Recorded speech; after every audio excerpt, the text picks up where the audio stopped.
జగన్ కంచుకోటను కూటమి సర్కార్ బద్దలు కొట్టిందా? చెప్పి మరీ చంద్రన్న ఫ్యాన్ ఫ్యూజులు తీశారా? అడుగు పెట్టలేమన్న చోట బరిలోకి దిగి మరీ గెలిచి చూపించారా? ఓటమి అంటే వైసీపీకి మామూలు ఓటమి చూపించలేదా? పులివెందుల జెడ్పీటీసీ బైపోల్లో గెలుపుతో టీడీపీ చెప్పాలనుకుంది ఏంటి?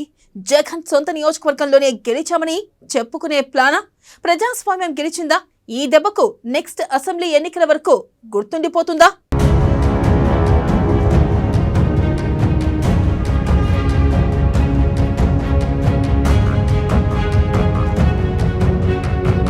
పులివెందుల జెడ్పీటీసీ బైపోల్లో TDP grand victory.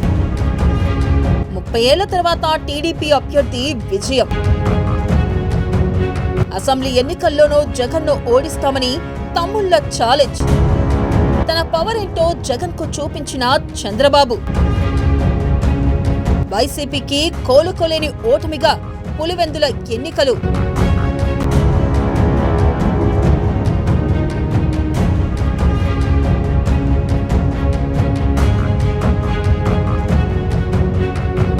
AP politics లో సంచలనం నమోదైంది. పులివెందుల జెడ్పీటీసీ బైపోల్లో టీడీపీ గ్రాండ్ విక్టరీ కొట్టింది. వైఎస్ జగన్ అడ్డాలో వైసీపీకి షాక్ తగిలింది. పులివెందుల జెడ్పీటీసీ ఉప ఎన్నికల్లో టీడీపీ అభ్యర్థి మాజీ ఎమ్మెల్సీ బీటెక్ రవి సతీమణి మారెడ్డి లతారెడ్డి బంపర్ మెజార్టీతో గెలిచారు. దాదాపు 30 ఏళ్ల తర్వాత పులివెందులలో తొలిసారి టీడీపీ అభ్యర్థి విజయం సాధించారు. అయితే అసెంబ్లీ ఎన్నికలను తలపించేంత హోరాహోరీగా కనిపించిన ఎన్నికల సమరం పోలింగ్కు ముందు రోజు వరకు ఉత్కంఠ రేపింది. ఫైనల్గా అధికార పార్టీకి గెలుపు దక్కింది. పులివెందుల కోట మీద పసుపు జెండా ఎగరవేశారు తెలుగు తమ్ముళ్లు. ఇదే జోష్తో అసెంబ్లీ ఎన్నికల్లో జగన్ను కూడా ఓడిస్తామంటుంది టీడీపీ.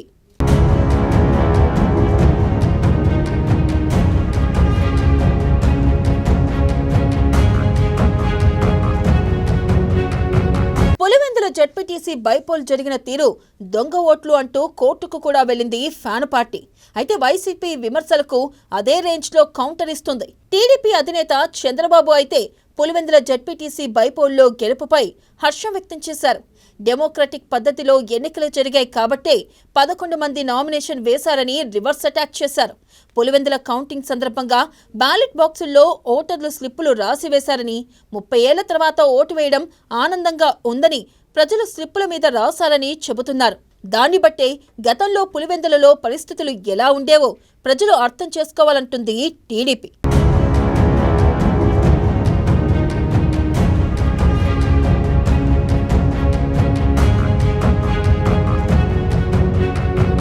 పులివెందులలో ఎలాంటి బెదిరింపులు అరాచకాలు లేకుండా ప్రజాస్వామ్యబద్ధంగా ఎన్నికలు జరిగితే ఏ ఎన్నికల్లో కూడా వైసీపీ గెలవలేదనే విషయం జనాల్లోకి పంపాలన్నదే టీడీపీ ప్లాన్. రాబోయే అసెంబ్లీ ఎన్నికల్లో పులివెందుల ఫలితం ఇలాగే ఉంటుందని చెప్తుంది. అయితే పులివెందుల పబ్లిక్లో ఓ చర్చ జరుగుతుందట. వాస్తవానికి వైఎస్ఆర్ బతికి ఉన్నప్పుడు ఆయన చంద్రబాబు నియోజకవర్గం మీద ఎప్పుడూ ఇంత సీరియస్గా ఫోకస్ పెట్టలేదంటున్నారు. చంద్రబాబు కూడా పులివెందుల మీద ఇంతలా ఎప్పుడూ కాన్సంట్రేట్ చేయలేదని గుర్తు చేస్తున్నారు.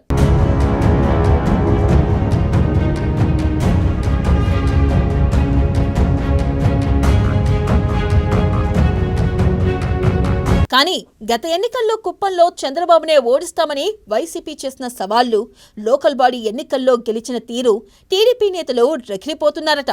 అదే కసితో జగన్కు తెలిసి వచ్చేలా చెయ్యాలని పులివెందుల జెడ్పీటీసీ బైపోల్ను ఇంత సీరియస్గా తీసుకుందట టీడీపీ. అందుకు తగ్గట్లే జగన్ కోటలో గెలిచి తీరింది. ఇప్పుడిదే లైన్తో పబ్లిక్లోకి వెళ్లేందుకు రెడీ అవుతుంది.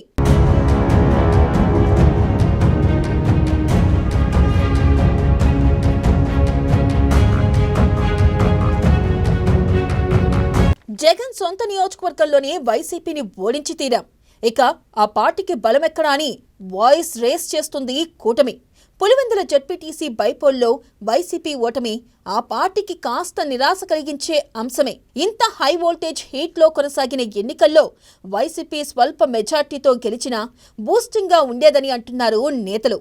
ఈ ఫలితం ఏపీలో ఎలాంటి రాజకీయ పరిణామాలకు దారితీస్తుందో చూడాలి.